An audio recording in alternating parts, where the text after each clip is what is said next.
खुलुमबाय रायजोफोर दिनै फुंबिलिनि खौरांफोरा जाबाय गिबि खौराङाव दङ साख्रि थगायनायनि दायाव बरपेटायाव सासे सुबुंखौ हमनाय जादों। बरपेटा पुलिसा भारतीय न्याय संहितानि थामहिनबा BNS आरो गुबुन गुबुन दफानि सिङाव रेजिस्टार खालामनाय जादों।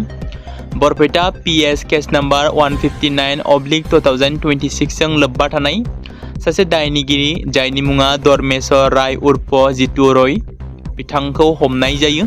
पुलिस फारसेनिफ्राय फोरमायनाय बायदिब्ला दायनिगिरिया सोरखारि साख्रि होनायनि नंखाय खोथा होनानै सासे सुबुंनिफ्राय थगायनानै 12.5 लाख रां जाख्ल'दोंमोन। नायबिजिरनायाव पुलिसा मिथिनो मोनबायदि आसामनि गुबुन गुबुन पुलिस थानाफोराव दायनिगिरिनि हेंथायै थगायनाय, दाय गोनां फोथायनाय सिफायनाय आरो सम्पति जाख्ल'नायजों सोमोन्दो थानाय मोन 22 केसफोरा दिन्दां जानानै दं। पुलिसा फोरमायबावनाय बायदिब्ला बे जाथायनि सायाव आरोबाव आयेनारि राहा लानाय सोलिगासिनो दं होनना बुंदों। क'क्राझारनि नेशनेल हाइवे 27 आव ब्रयलार दाउ लानानै थांनाय टाटा बलेर' गारिया जाब्रबथाय जानानै गोग्लैदों।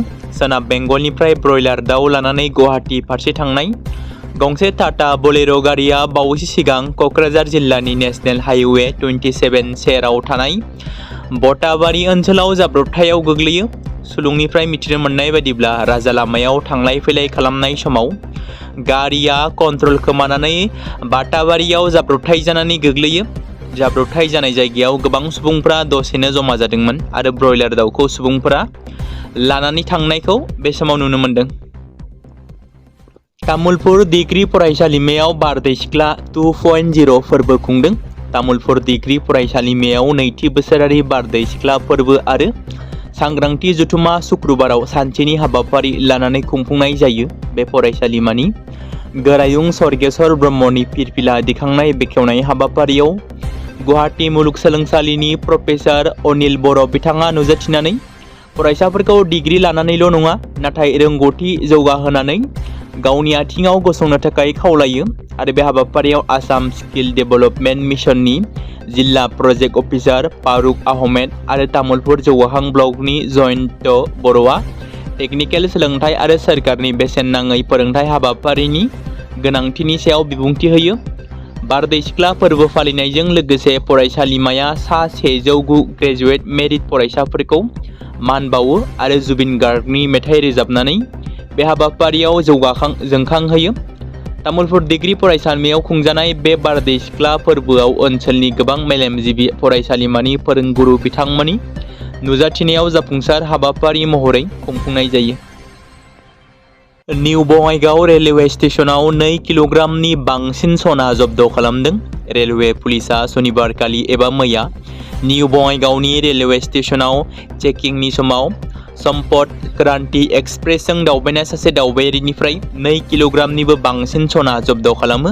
दायनिगिरिया सिलचरनिफ्राय गोदान दिल्लीसिम सम्पद क्रान्ति एक्सप्रेसनि जेनेरेल कचआव थांगासिनो दंमोन। बे सनाखौ गंसे बेग आरो जेकेटनि सिंनि पकेटनि सिङाव लाखोमानानै थांगासिनो दंमोन। सुलुंनिफ्राय पुलिसा मिथिनो मोननाय बायदिब्ला जब्द खालामनाय सनानि बेसेना 3 कौटि रांनिबो बांसिन जागोन, नाथाय बेनि सैथोथिखौ दासिमबो फोरमान खालामनो हायाखै। सोंनाय फिननायनि समाव सेंग्राया दाबि खालामनानै बुङोदि तिनिसुकियायाव सासे सिनाय मोनै सुबुङासो बे सनाखौ मुम्बाइआव लांनो थिनदोंमोन आरो बे जाथायनि सायाव रेलवे पुलिसा नायबिजिरनायखौ जागायदों।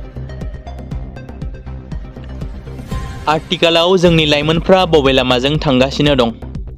गोबां समफोरावनो सोरखौबा नंखाय फोसावनाय, समाजारि बिजोङाव बानसावनाय, AI जेनेरेट खालामनानै ब्लेम खालामनाय बायदि बायदि नंखाय सावगारि भिडिअ खालामनानै हगारनायखौ ससियेल मिडियायाव नुनो मोनबोबाय थादों।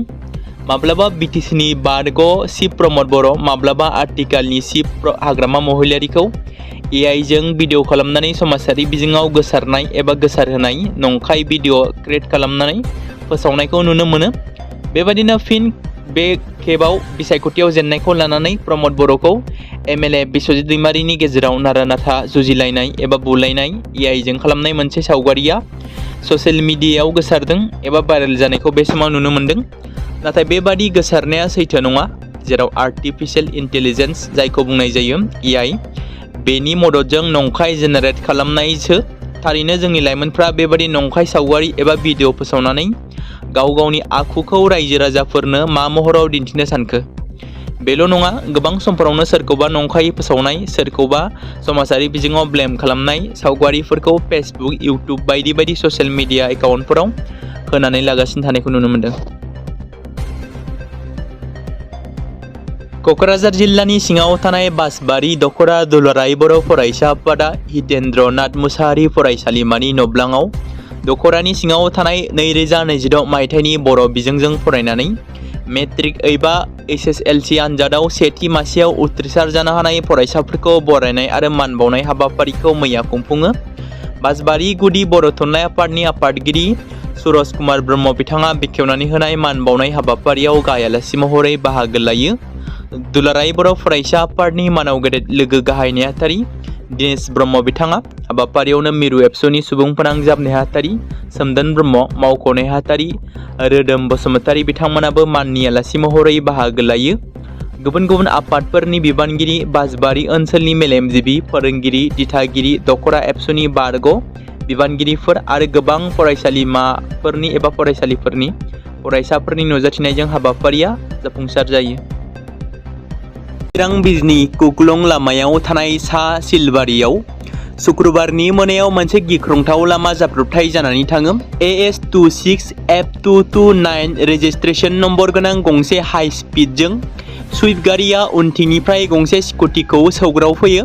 जाब्रबथायाव स्कुटि सालायगिरि अनामिका पाटगिरि राय, जाय सासे आइजो, लोगो लोगोनो जायगायावनो जिउ गोमायो। गुबुन फारसेथिं CISFआव खामानि मावबाय थानाय राहुल रयआ लवार आसाम देहा फाहामसालियाव फाहामथाय लाबाय थानाय समावनो जिउ गोमायो। मिथिनो मोननाय बादिब्ला राहुलआ बावैसो सिगां न'आव सुट्टि लानानै फैदोंमोन। राहुल आरो अनामिकानि सासेल' फिसाजो कस्तुरी रयआ बे जाब्रबथायाव गोब्राबै जोखोम जायो आरो दासान्दि लवार आसाम हस्पिटालाव फाहामथाय लागासिनो दं होनना मिथिनो मोनदों। मिथिनो मोननाय बादिब्ला राहुल रय, बिनि बिसि अनामिका पाटगिरि रय आरो बिसोरनि सासेल' फिसाजो कस्तुरी रयआ गामिनि मन्दिराव बोसोरारि फुजायाव बाहागो लानानै स्कुटि लानानै बुमकिपारायाव न' फारसे फैफिनगासिनो दंमोन आरो बे समावनो जाब्रबथाया साहा सिलबारियाव जायो।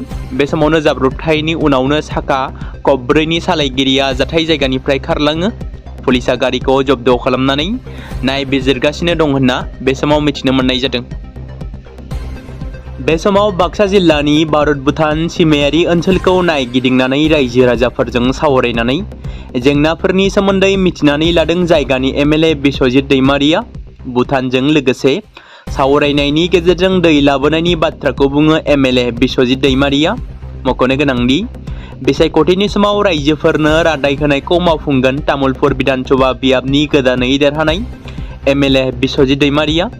बाक्सा जिल्लानि भारत-भुटान सिमायारि ओनसोलनि दैबाना जानाय ओनसोलाव थांनानै नायगिदिङो MLA बिस्वजित दैमारिया आरो पाग्लादिया दैमायाव बानायनो गोनां बान्दोखौ नायगिदिङो बिस्वजित दैमारिया। आरोबाव बिथाङा खौरांगिरिनि सिगाङाव ओरैबायदि बुंबावोदि गारि थानाय साफ्रोमबो सुबुङानो माहाजोन जाखायो, बेखायनो 15 बोसोर जानाय गारिखौ स्क्रेप खालामनो जमा होनांगौ। संग्रा गेसखौ बाहायालाबानो जों गुबुन राहा लानो हायो नामा? बे बिथिङाव दानिफ्रायनो नोजोर होनांगौ।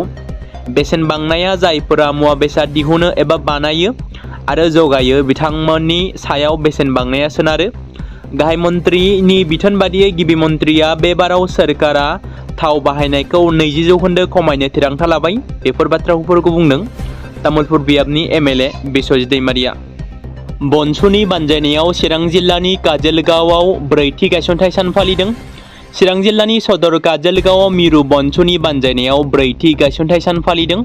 आफादनि फिरफिलाखौ बिरहोयो चिरां जिल्ला बनसुनि आफादगिरि मार्कुस नार्जारिया आरो बे हाबाफारियावनो बाहागो लायो आफादगिरि बनजित मन्जिल बसुमतारिया। WSI इन्द्रा ब्रह्मनि गोख्रों नाजानायाव लंपट जिनाहारि खालामग्रा महर आलीखौ पक्स' आयेननि गेजेरजों 20 बोसोर जेलनि साजा होबाय।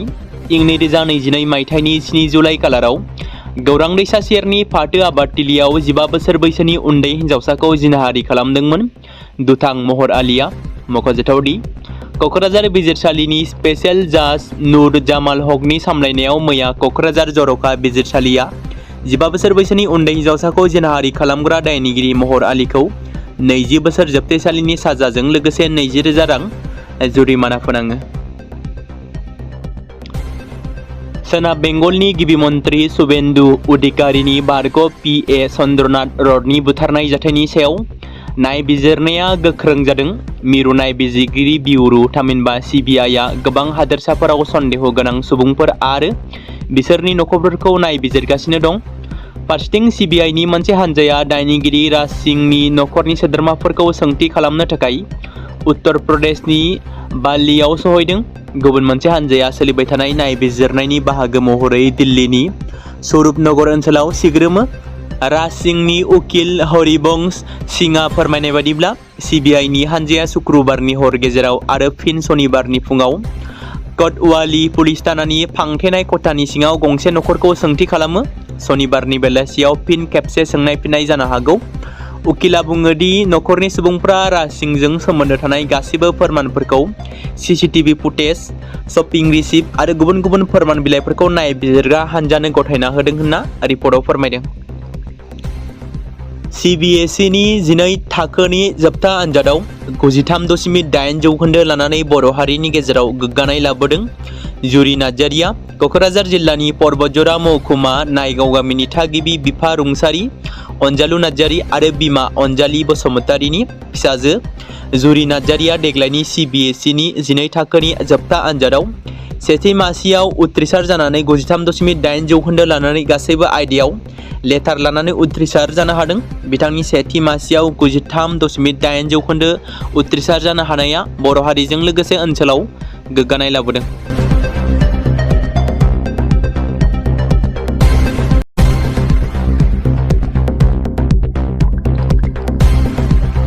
बे समाव मोनसे गोजोनथाव खौरां बाक्सा जिल्लानि बरमायाव थानाय रुरेल एकाडेमिया लानानै फैदों नोंथांमोननि थाखाय मोनसे गोजोनथाव खौरां।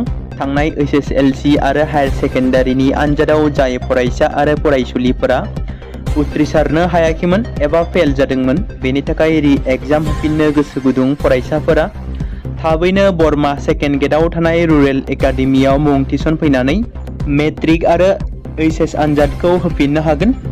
बेनि अनगायैबो जाय फरायसाफोरा थांनाय मेट्रिक आरो HS आनजादाव नांगौ बादि जौखोन्दो एबा मार्क्स लानानै उथ्रिसारनो हायाखैमोन, बिथांमोनाबो बे रुरेल एकाडेमियाव एडमिशन खालामफैनानै मार्क्स इमप्रुभमेन्ट खालामनो हागोन। स्ट्रिम हिसाबै आर्ट्स, साइन्स आरो कमार्सनि गासैबो फरायसाफोरा रुरेल एकाडेमियाव एडमिशन खालामनो हागोन। बेनि थाखाय थाबैनो 8761903455 नङाब्ला 87203585 जानबुं नम्बराव जगाजग खालामहरनो हागोन।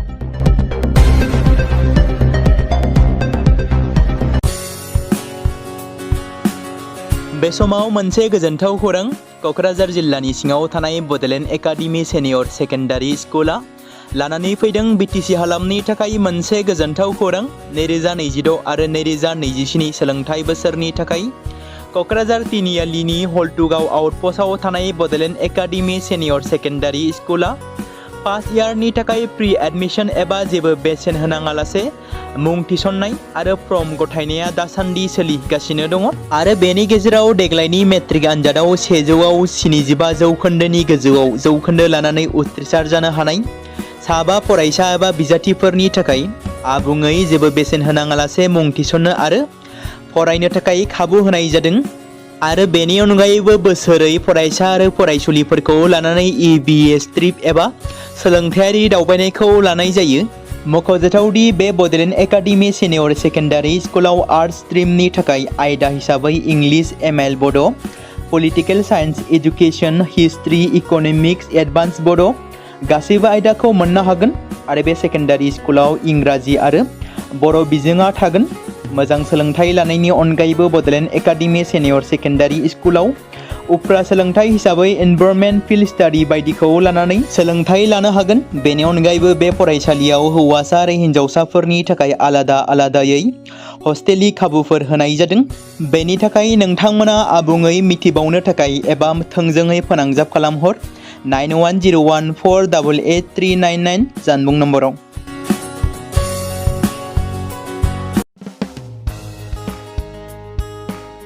बे समाव मोनसे गोनां फोसावथाय बर' सावथुन नायनानै मोजां मोनग्रा गासै बर' रायजो राजाफोरनि गेजेराव लानानै फैदों मोनसे बर'नि OTT प्लेटफर्म गोनां, जाय प्लेटफर्मनि गेजेरजों नोंथांमोना बर'नि गोदान गोजाम सावथुनफोरखौ नुनो मोनगोन। थांनाय माखासे बोसोर सिगां बर'नि गेजेराव लानानै फैनाय निउब' एप बायदिनो फिन आरोबाव लानानै फैदों बर' रायजो राजाफोरनि थाखाय।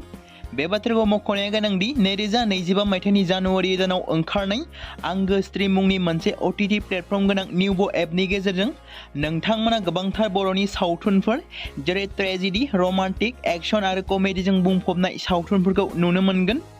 जेरै सनानि नखर, थांखि गैयै समाज, अनसुला आफा, हिर', बिमा बायदि बाजै, अर, थैसाम, वान्टेड, संदान आरो रं नाम्बार बायदि सावथुनफोरा मख'जाथाव। बेफोर सावथुनफोरखौ नायनो थाखाय नोंथांमोना गिबियावनो आंगो स्ट्रीम एपखौ गावनि मबाइलाव थानाय प्ले स्ट'रनिफ्राय डाउनल'ड खालामनानै लोगोसे इनस्टल खालामनानै गावनि मबाइल नाम्बारजों लगइन खालामनानै लाग्रोनांगोन। बेनि उनाव नोंथांमोना गोबांथार नुनो मोनै सावथुनफोरखौ गुगोल पे, फन पे आरो पेटिएमजों रं नाम्बार सावथुनखौ नायनो थाखाय 60 रां आरो संदान सावथुनखौ नायनो थाखाय 80 रां, वान्टेड सावथुनखौ नायनो थाखाय 60 रां, थैसाम सावथुनखौ नायनो थाखाय 60 रां बेबादिनो गोबांथार नुनो मोनै सावथुनफोरखौ नायनो थाखाय सुबिदा खालामनानै होदों आंगो स्ट्रीम प्लेटफर्मा। फिन नोंथांमोननि गेजेराव फोरमायबावनो लादों बर' सावथुन नायनानै मोजां मोनग्रा गासै बर' रायजो राजाफोरनि गेजेराव लानानै फैदों मोनसे बर'नि OTT प्लेटफर्म गोनां जाय प्लेटफर्मनि गेजेरजों नोंथांमोना बर'नि नुनो मोनै सावथुनफोर जेराव गोदान गोजाम सावथुनफोरखौ नुनो मोनगोन।